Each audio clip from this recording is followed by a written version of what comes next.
বেতন বাড়ানোর দাবিতে দ্বিতীয় দিনের মতো নাটোর ও চাঁপাইনবাবগঞ্জ থেকে ঢাকা চট্টগ্রাম রুটে বাস চলাচল বন্ধ রেখেছে পরিবহন শ্রমিকরা। বান্ডেল থাকলে প্রতি সেনমানিতে টাকা বাঁচবে।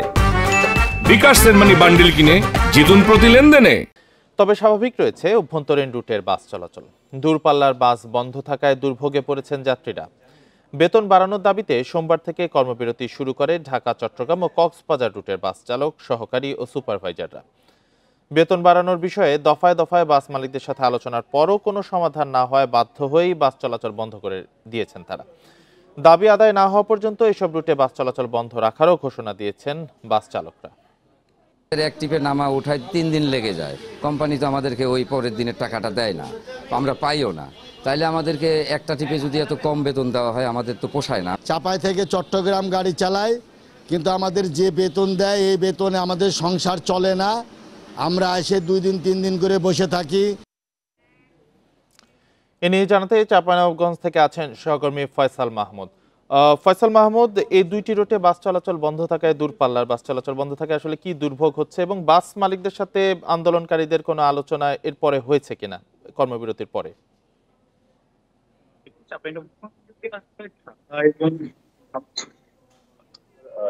স্থানগুলো রয়েছে সেখানে আসলে প্রধান যোগাযোগ ব্যবস্থাই হচ্ছে এই বাস, এবং বাসের মাধ্যমে আসলে প্রচুর লোকজন আসলে চাঁপাইনবাবগঞ্জ থেকে ঢাকা সহ অন্যান্য জায়গাতে যান। এই সমস্ত মানুষই আসলে দুর্ভোগে পড়েছেন। আমরা আজকে সকালে যেহেতু দেখেছি চাঁপাইনবাবগঞ্জ থেকে একটি মাত্র ট্রেন যায় ঢাকায়, বনলতা এক্সপ্রেস। সেই এক্সপ্রেস একদম উঠতে পড়া ব্যক্তি এবং অনেকে হচ্ছে যে টিকিট না পেয়ে আসলে ফিরে গেছেন। আমরা এমনটাই দেখেছি।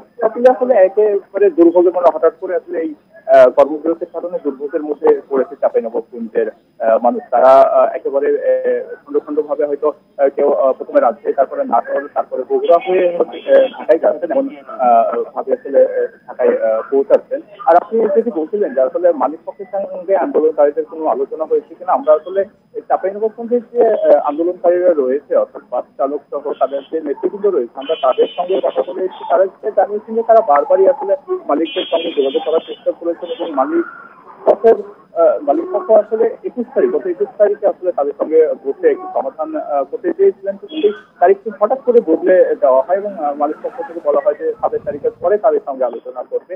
এই হতাশা থেকে আসলে তারা এই ধর্মঘট এবং কর্মবিরতি শুরু করেন এবং এই কর্মবিরতি তারা বলছেন যে অনির্দিষ্টকালের জন্য তারা চালিয়ে যাবেন যতক্ষণ পর্যন্ত তাদের আসলে যে দাবিগুলো উত্থাপন করা হয়েছে সেই দাবিগুলো পূরণ না হচ্ছে।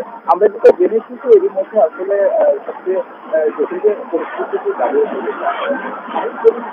মালিক, তিনি আসলে দেশের বাইরে রয়েছেন, তার কারণে আসলে শ্রমিকদের সঙ্গে কথা যাচ্ছে না, এমনকি আমাদের জানানো হয়েছে মালিক পক্ষ থেকে। তবে এরই মধ্যে অন্যান্য যে পরিবহনগুলো রয়েছে, আপনাকে যদি বলি ন্যাশনাল ট্রাভেলস, দেশ ট্রাভেলস বা গ্রামীণ ট্রাভেলসের মতো যে পরিবহনগুলো রয়েছে, এই পরিবহনের মালিকগুলো আন্দোলনকারীদের সঙ্গে বসতে চেয়েছেন এবং হয়তো আজকে সন্ধ্যার পরে তাদের সঙ্গে বসে সমাধানের দিকে যেতে পারে, এমনকি আমাদেরকে মালিক পক্ষের দিক থেকে জানানো।